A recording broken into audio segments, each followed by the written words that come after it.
It's the Big Stuff Podcast. Now here's Andy and Jen, your Big Stuff hosts. Hey, everybody. Welcome to another episode of Big Stuff Podcast. Hey, Jen. Yes? I recently went to Denver, Colorado, and unfortunately you were not able to come with me. I know. But I brought you back a little something. Oh my gosh, look how handsome he is. It's a little miniature blue bear. And we're going to talk about the big blue bear that's in Denver, and he looks just like that. Now, you guys are matching. That's so sporty of you. Good point. Very spiffy. So you went to the Denver Convention Center, and this guy, only a lot larger, is peeking in the window. A lot larger. Yeah. He's 40 feet tall, and he's looking right into the window of the convention center as if he's kind of wondering what the heck is going on in there. In this episode, not only are you going to see the blue bear, you're also going to find out why he's blue, Right. And how he got there. Yeah, and a little bit about the artist, which is great, and his competition in town. Okay, can't wait to find out. Oh, let's give it a roll, shall we? Enjoy. Hi, and welcome to Denver, Colorado. I'm sitting here with Michael Chavez. He is the curator of public art for the city of Denver. Welcome. Thanks for having me. It's a pleasure to have you here. And he's going to talk a little bit about this guy, not this one specific, because actually there's a bigger one somewhere around the city. And we're going to find out where. Well, let's start with that. Michael, tell me where it is. Well, the sculpture is the Big Blue Bear. That's not the title, but it's outside the Colorado Convention Center, and it's peering into the windows on the north side of the building. Why the convention center? Well, it's part of the city's 1% for Public Art program, which sets aside 1% of budgets over $1 million on new construction for the inclusion of public art. So in the early 2000s, the convention center was going through an expansion project, which yielded a lot of new art installations, because it was quite a big expansion. And this is one of the art selected for that expansion. Fantastic. What do we know about the bear itself? Well, it's about 40 feet tall. I'd say it weighs around 10,000 pounds. Wow. It's hollow. It's not a solid thing. So it's got an armature. It's created in, I want to say, 6 different parts that are kind of put together like big puzzle pieces. And the head itself is like the last piece. And it's blue. Tell us why it's blue. Yeah, it's blue. It's been there for so long, nobody even questions why it's blue anymore. But it's a good. I just questioned it, Michael. It's a good question. I just questioned it. When the artist created the proposal for this in the very beginning, 3D print technology was still pretty new, and it could take as long as a whole day just to 3D print something, and so he came up with this idea, had it 3D rendered. And the color that was in the machine was blue. Okay. So it just happened to be that was the color that it came out of this 3D printer. And when he brought it to the interview to present his idea, said the little maquette on the table, and he said, well, it's not going to be blue, and everybody's like, no, it's got to be blue. And he's like, hadn't really considered that. I think he imagined maybe it would be more of a natural color, a brown or something, but that would not be as stunning as no, that would be attractive. A very, very different thing. Yeah. And he is peering into the convention center. Why? Is there a reason behind, or is there a story behind him being outside looking in versus maybe the other way around? Yeah, I think the artist was inspired at the time. There were a lot of these stories in the mountain communities where people had discovered wildlife outside their houses, actual bears or you name it, mountain lions peering into their windows, or maybe even breaking into houses or getting into their trash and stuff. And it was happening quite a bit. And I think that was something that was top of mind for him at the time. Also, in the new expansion, it's a wall of glass. It's like 3 stories. It's a city block, and it's just a ton of glass. And you see people coming and going to conventions, but if you're not going to the, Gem and Minerals convention or whatever, you might be wondering what the heck's going on in there, And we've all done that. We've all gone up to a window and kind of like said, what the heck's going on in there? I think it just speaks to the innate curiosity in all of us, to want to know what's going on in there. So it's there to attract people, not bears? Hopefully not. We're pretty far from the mountains, and if we have bears down this low, we have bigger problems. Well, bears probably have a hard time finding a convention space to get together. Yeah. Although the woods, Yeah, there is the woods. there is the woods. But okay. Tell me a little bit about the artist. His name is Lawrence Argent. Yes. And what's the story behind his? I assume he's a sculptor. So tell me a little bit about him. Yeah, Lawrence was an artist and a professor at University of Denver. He was a really accomplished artist in his own right, and then he sadly passed away a few years ago. But this sculpture really changed the whole trajectory of his career. He had never made anything like this before. So, and that's really the kind of the core tenet of what we do is we ask artists to do something site-specific and unique. We didn't go into a studio and say, we'll take the blue one, because it didn't exist. There's no Right. 40-foot blue statue of a bear sitting around. Surprisingly enough, I'm I know. really surprised to hear that. There's a lot of space out Not here. even the bear store? Not even that much. So, it's a leap of faith every time we ask an artist to do something new. And, I would say nobody bats 1,000. Sometimes you hit a home run, and, sometimes it's a single, or sometimes it doesn't work as well as you'd hoped. But this was way beyond expectations, I think. I don't think anybody could have imagined that it would really be part of Denver's identity, something that, you encourage people to see when they come to visit Denver. So it really sprung his career. He went on to do a couple other similar types of sculptures like this. There's one in Sacramento. Oh, big things like that? Yeah, so he did a large rabbit in the Sacramento airport. Wow. It's pink, I believe.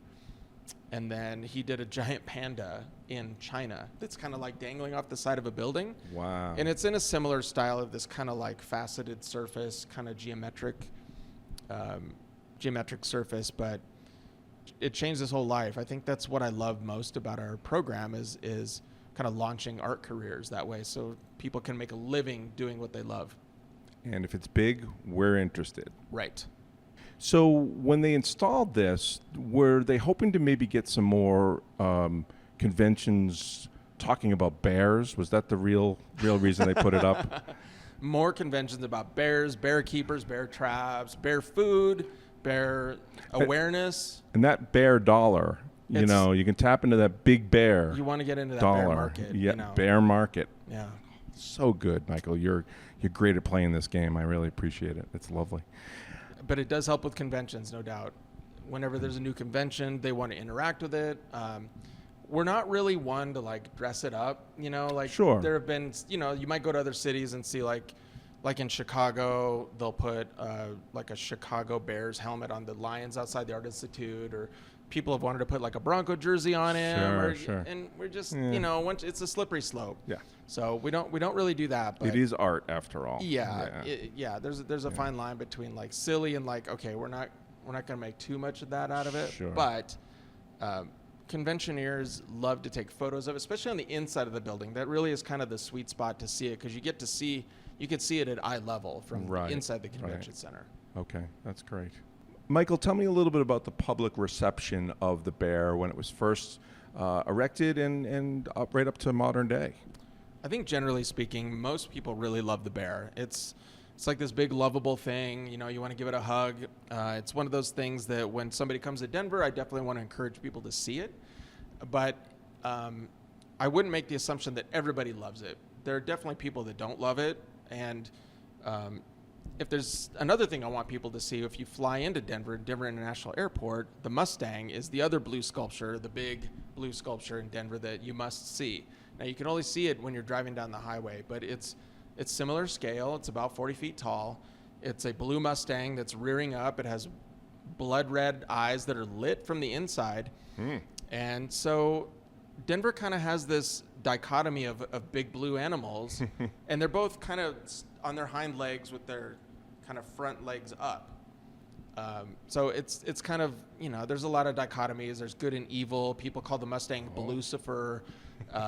You might find, artists will do things where they kind of pair them off against each other in a cage match or something. But so real competition potentially. Yeah, there. and the people that hate the Mustang really hate it, and they'll let you know. But there are people that really love it. So there's this perception that everybody loves the bear and everybody hates the Mustang, which is totally false. A lot of people love the Mustang. A lot of people hate the bear. But what a boring world it would be if we all loved the same thing. It's true. Why can't we all just get along? I mean, I want to get along, but I also want to mix it up. Why can't bears and horses get along? You know, I guess is what I'm saying. Yeah, we'll see. Yeah. Tell me a little bit about what Denver Arts and Venues does, and what's your role? Denver Arts and Venues is the city agency which oversees the city's cultural assets. So we oversee the city's arts complex, the performing arts complex, Red Rocks Amphitheater. Oh, wow. The Coliseum, the Colorado Convention Center, and it's also the agency which oversees the city's public art program. Terrific. Yeah. So does your office choose the artists that are chosen to do the art around the Our city? office runs the process of selecting artists. So for every new project, there's a new selection panel. We put together a list of community members. We always have an artist, an art professional. We include people from a technical advisory committee, the Commission on Cultural Affairs, the city council person for that district. It ends up being about 12 to 15 people for every new project. So once we bring those folks together, they decide, let's say it's a new recreation center. They might decide they want something in the atrium, or they might want something outside. They decide what kind of art experience they want for their new project. And then our team runs the selection process to select the artists. So artists then apply, and then they're scored, and then it gets kind of voted down to like a short list. And then that short list, those artists are given an opportunity to put together a proposal. And that's when, like, Lawrence Argent came in with this little maquette of a little blue bear. Sure. That's when he won the panel over with this blue bear. Is it weighted for local artists maybe a little heavier than outside artists? Not necessarily, but every project is different. It could be out at the airport, it could be in some little pocket neighborhood in a corner of Denver. Yep. And when I ask people why they want a local artist, they usually say, well, it supports the local community, etc. That's not always the case. So a local artist may have an artwork fabricated outside Denver. Right. As a matter of fact, the bear wasn't fabricated in Denver. The artist was from Denver, but the bear itself was fabricated in California and put on a truck and brought to Denver. Got it. Now, that had to do with the fact that it was a technology and he had to find somebody who could build this thing. Right. And maybe in the early 2000s, there wasn't someone locally that could pull that off. There is now, though. 20, 30 years later, there's plenty of art fabricators in this city. So when artists from other places, say we commission artists from Seattle, that artist will have that artwork made in Denver. So most of the budget always ends up getting spent, usually locally, even if the artist is from somewhere else. Art and intrigue and interest and things that are thought-provoking always bring interest to business. They bring interest to neighborhoods. And the more that we've done around the city over the past 30 years, people have understood the benefit of that, especially property owners. If you're building a new apartment building, you want it to be cool. You want people to want to live there. You might want art in your lobby. You might want art on the exterior of this giant parking garage instead of just a wall that's gray. Right. So we've seen a lot of that over the last 20 years of just people doing their own artwork on their own property or funding it on their own. And there are other opportunities around the city to get art funded. The 1% is just a specific way. Right. And it does have a prescribed process, but there's lots of other opportunities in Denver for art in public. That's great. Michael, thank you so much for joining us on Big Stuff. We really appreciate your knowledge and your information and your education. My pleasure, anytime. Thank you so much to Michael Chavez, who sat down with you to talk about this guy, only a lot bigger. And I really was impressed by the 1% going to art installations to really make the city of Denver so beautiful. There's so much art in the city now, and I know it's not a very old city, but it's very walkable art all over the place, and it's beautiful. I mean, it really adds a lot to the city to to have that as a resource to walk around. It so does, including this guy. And bet. we were talking, you learned from Michael in the episode how the bear ended up blue. And it's kind of an interesting coincidence or situation that happened. I was reading that the black bear was very important to the Native American Ute tribe from Colorado, and that one level of spiritual enlightenment for the tribe is actually the blue level. So hence they realized this after he turned blue, that this was also because of the black bear, a spiritual nod as well. Very cool. I didn't know that. I love that. That's a great fact. And if you're traveling to Denver anytime soon, make sure you travel and see the blue bear as well as the Mustang with the red eyes. Yeah, he's a little on the creepy side. I'll definitely tell you that. You can't see it. You can't get very close to it, so you don't get a great view of it. But it's a little spooky, especially at night. Scared? Yeah. Don't worry. You'll be okay. Well, thanks for joining us. Don't forget, a field report is coming up next week. We'll see you then. Take care. Bye. Thanks for watching. Get all of our episodes and field reports at BigStuffPodcast.com.